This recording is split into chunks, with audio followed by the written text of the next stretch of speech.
क्या हाल चाल है बच्चों। आज हम लोग डिस्कस करेंगे रिजोनेटिंग स्ट्रक्चर ना, कि रिजोनेटिंग स्ट्रक्चर कैसे बनाते हैं। सबसे पहले हम लोग कंडीशन पढ़ लें कि रिजोनेटिंग स्ट्रक्चर बनाने की कंडीशन क्या है ना। तो सबसे पहले हम कंडीशन को डिस्कस कर रहे हैं, ध्यान से समझिएगा। बस 10 मिनट कंसंट्रेशन बनाए रखें, आप लोग को रिजोनेटिंग स्ट्रक्चर बनाने आ जाएंगे। कंडीशन क्या है कि डबल बॉन्डेड कार्बन एटम से, क्या बोला, डबल बॉन्डेड कार्बन एटम से कोई एक ग्रुप लगा हो।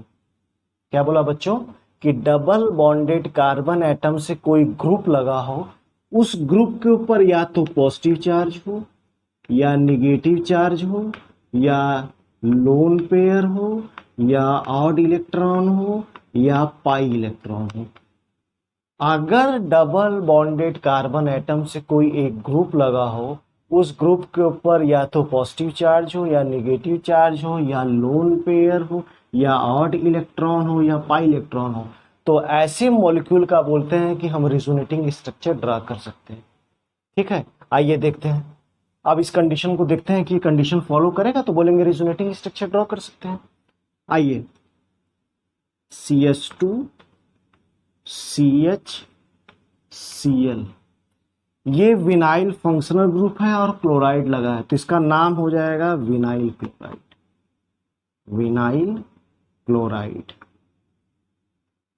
अब देखिए कि क्या ये कंडीशन को फुलफिल कर रहा है। डबल बॉन्डेड कार्बन एटम से एक ग्रुप लगा हो, और आपको पता है क्लोरीन का एटॉमिक नंबर 17 और वैलेंस इलेक्ट्रॉन 7287, 7 वैलेंस इलेक्ट्रॉन। अगर 7 वैलेंस इलेक्ट्रॉन तो एक इलेक्ट्रॉन इस कार्बन के साथ बॉन्ड बनाया तो 3 लोन पेयर इसके पास दिख रहे हैं। बोलिए, ये 1 2 3 लोन पेयर दिख रहे हैं। होगा क्या, डबल बॉन्डेड कार्बन एटम से कोई एक ग्रुप लगा हो, उसके ऊपर या तो पॉजिटिव निगेटिव लोन पेयर और इलेक्ट्रॉन पाई इलेक्ट्रॉन हो, तो बोलेंगे रिजोनेटिंग स्ट्रक्चर बना सकते हैं। डबल बॉन्डेड कार्बन एटम, इससे क्लोरीन लगा है, उसके ऊपर लोन पेयर है, तो इसका हम रिजोनेटिंग स्ट्रक्चर ड्रॉ कर सकते हैं। देखिए ड्रॉ कैसे करेंगे। ये इस पाई बॉन्ड को इस क्लोरीन और इस कार्बन के बीच, ध्यान से समझिएगा, इस लोन पेयर इलेक्ट्रॉन को, इस लोन पेयर को इस क्लोरीन और इस कार्बन के बीच में हम ऐसे शिफ्ट कर, जब इस लोन पेयर को हमने इस क्लोरीन और इस कार्बन के बीच में शिफ्ट किया तो इस कार्बन की वैलेंसी देखिए कितनी हो गई। इसका मतलब जब इधर शिफ्ट करें मतलब यहां बॉन्ड बन रहा है 1 2 3 4 और एक गधा ये हाइड्रोजन 1 2 3 4 5, वैलेंसी होती कितनी 4। तो इस वैलेंसी को मेंटेन करने के लिए ये पाई बॉन्ड उड़ के आ जाएगा इस कार्बन के पास। देखिए क्या बनेगा। और एक बात याद रखिएगा कि रिजोनेटिंग स्ट्रक्चर को, रिजोनेंस को हमेशा हम डबल एरो के साथ दिखाते हैं। अब जब हमने इसको इधर शिफ्ट कर दिया तो देखिए क्या बनेगा, CH2, ये डबल से सिंगल बॉन्ड हो जाएगा क्योंकि एक पाई बॉन्ड इधर शिफ्ट रहा है, तो डबल से सिंगल बॉन्ड CH।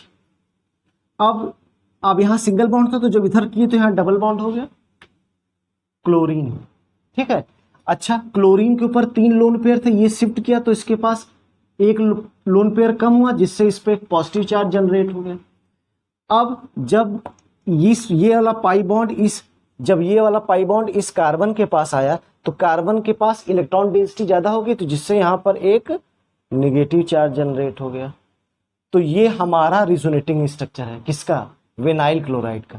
बोलो बच्चों, ये बात समझ में आई रिजोनेटिंग स्ट्रक्चर कैसे बनाते हैं। कुछ कंडीशंस क्या है कि डबल बॉन्डेड कार्बन एटम से कोई एक ग्रुप लगा हो जिसके ऊपर पॉजिटिव चार्ज हो, निगेटिव चार्ज हो, लोन पेयर हो, ऑड इलेक्ट्रॉन हो, पाई इलेक्ट्रॉन हो, तो बोलते हैं रिजोनेटिंग स्ट्रक्चर ड्रॉ कर सकते हैं। ठीक है, तो ये विनाइल क्लोराइड का हमने रिजोनेटिंग स्ट्रक्चर बनाया। जरा इसको स्क्रीनशॉट ले लीजिए।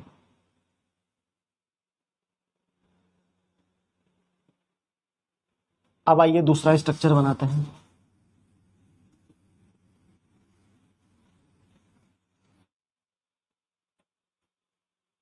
अब हम लोग बनाते हैं क्लोरोबेंजीन का रिजोनेटिंग स्ट्रक्चर।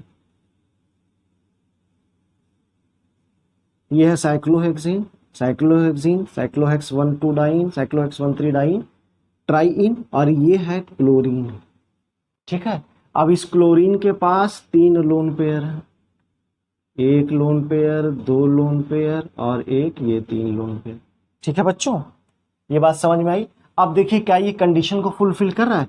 अच्छा, ये बात समझ में आती है कि ये भी कार्बन है, ये भी कार्बन, ये भी कार्बन, ये भी कार्बन, ये भी कार्बन, ये भी कार्बन। मतलब डबल बॉन्डेड कार्बन से कोई एक ग्रुप लगा हो जिसके ऊपर लोन पेयर हो, पॉजिटिव चार्ज हो, नेगेटिव चार्ज हो, ऑड इलेक्ट्रॉन हो, तो रेजोनेटिंग स्ट्रक्चर ड्रा कर सकते हैं। देखिए होगा क्या, इस लोन पेयर को इस क्लोरीन इस कार्बन के बीच में हम ऐसे शिफ्ट कर दें।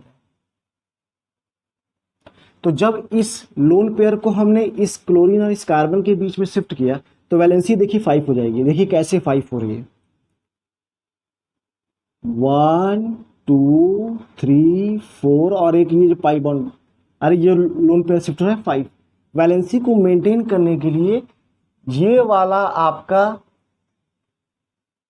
पाई बॉन्ड शिफ्ट होके आ जाएगा इस कार्बन के ऊपर, इस कार्बन के ऊपर। देखिए क्या बनेगा, ध्यान दीजिएगा।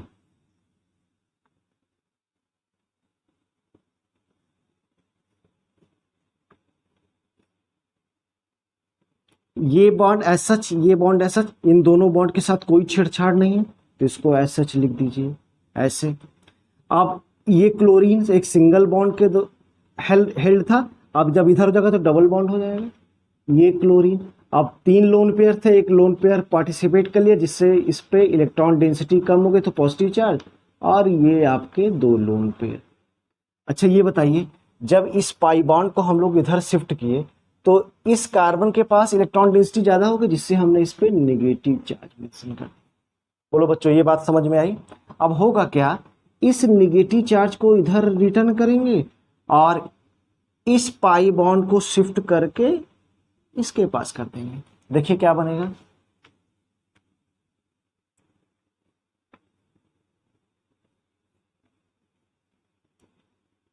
अब जब इसको इधर शिफ्ट किए तो यहां एक बॉन्ड बन गया, इस बॉन्ड के साथ कोई छेड़छाड़ नहीं हुई है, इसको ऐसा लिख दीजिए। अब ये जैसे था वैसे रहेगा, डबल बॉन्ड क्लोरीन, एक पॉजिटिव चार्ज, एक लोन पेयर और एक लोन पेयर। अब ये वाला पाई बॉन्ड इधर इधर शिफ्ट किए हैं तो इस कार्बन के पास इलेक्ट्रॉन डेंसिटी ज्यादा होगी जिससे यहां पर एक नेगेटिव चार्ज जनरेट हो जाएगा।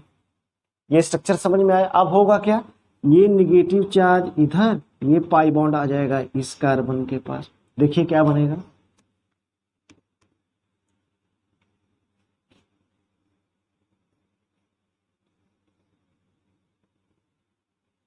ये बॉन्ड एसएच जब ये इधर शिफ्ट किए मतलब यहां एक बॉन्ड बन गया। अब इसको इधर किए तो यहाँ पे इलेक्ट्रॉन डेंसिटी ज्यादा हुई तो यहाँ नेगेटिव चार्ज, ये पूरा एसएच डबल बॉन्ड क्लोरीन, एक पॉजिटिव और दो लोन पेयर, कुछ ऐसा बन जाएगा। अब हमको करना क्या है, किसी मॉलिक्यूल के किसी एटम के ऊपर पॉजिटिव चार्ज अगर है तो वो उसकी अनस्टेबिलिटी को बताता है। मतलब हम ये मॉलिक्यूल स्टेबल होना चाहेगा तो ये चार्ज भी सप्रेस होना चाहेगा, ये चार्ज भी सप्रेस होना चाहेगा। होगा क्या, इस नेगेटिव चार्ज को इधर रिटर्न कर देंगे और इस पाई बॉन्ड को इधर जब हम इस क्लोरीन के पास शिफ्ट करेंगे तो ये चार्ज सप्रेस हो जाएगा। देखिए क्या बनेगा,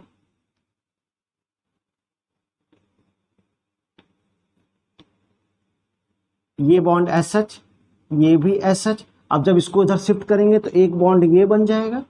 अब ये डबल से सिंगल हो जाएगा क्योंकि ये बॉन्ड क्लोरीन के पास जा रहा है, क्लोरीन हो जाएगा। अब इसका पॉजिटिव चार्ज सप्रेस हो जाएगा, बॉन्ड खत्म, फिर लोन पेयर इसके पास ये दिख जाएगा। तो ये हमारा फाइनल रिजोनेटिंग स्ट्रक्चर क्लोरोबेंजीन का बना। अब कितने रिजोनेटिंग स्ट्रक्चर बने, 1 2 3 4 और 5 रिजोनेटिंग स्ट्रक्चर ड्रॉ हुए किसके, क्लोरोबेंजीन के। एक बात बच्चों समझने वाली है कि देखिए रिजोनेटिंग स्ट्रक्चर में सिर्फ पाई बॉन्ड का अरेंजमेंट चेंज हो गया है, double single double single double single. फिर से सुनिए, double single double single double single double, ये डबल था अब देखिए हाँ सिंगल हो गया, single double single double single double. तो क्या होता है, पाई बॉन्ड का रिजोनेटिंग स्ट्रक्चर में पाई बॉन्ड का अरेंजमेंट बदल जाता है लेकिन न्यूक्लियाई हमेशा फिक्सिंग पोजीशन। ठीक है, तो ये बात समझ में आई। हम लोग रिजोनेटिंग स्ट्रक्चर समझे कि क्या कंडीशंस है, और विनाइल क्लोराइड का रिजोनेटिंग स्ट्रक्चर बनाया और क्लोरोबेंजीन का रिजोनेटिंग स्ट्रक्चर बनाया, इसको समझ लीजिए। तो उम्मीद करते हैं ये रिजोनेटिंग स्ट्रक्चर आपको समझ में आया होगा। फिर हम लोग नेक्स्ट रिजोनेटिंग स्ट्रक्चर लेके आएंगे। तब तक के लिए धन्यवाद।